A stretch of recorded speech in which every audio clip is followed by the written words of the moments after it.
Guys, it's me, Romaline, and ako lang po mag-isa dito. So, manonood pa tayo ngayon.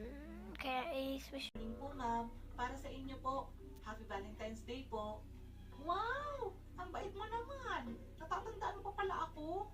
Ma'am, last year ko lang naman po kayo naging teacher. Malamang kilala ko pa din kayo. Ay, ganun ba?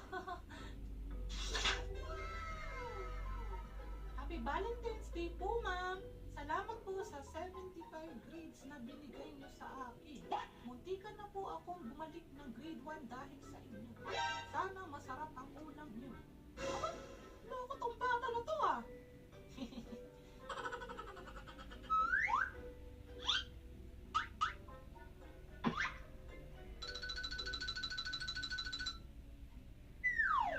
Valentine's Day. Noong pumapasok pa ako sa school, tuwing Valentine's Day noon, wala kaming ibang inaatupag na mga kaklase ko noon, kundi gumawa ng mga love letters na ibibigay namin sa mga pagbibigyan namin. Okay, class, total araw naman ngayon ng mga puso, hindi na muna tayo magkaklase ngayon. Yay! Sige na, at mag-meeting muna kami ng mga teachers. Kayo na ang bahala kung anong gusto nyong gawin. Pwede kayong gumawa ng love letters kung gusto nyo. Pupunta na agad kami sa kantino ng mga kaklase ko para bumili ng mga colored papers na gagamitin namin. May mga kaklase akong gumagawa ng love letters noon para sa mga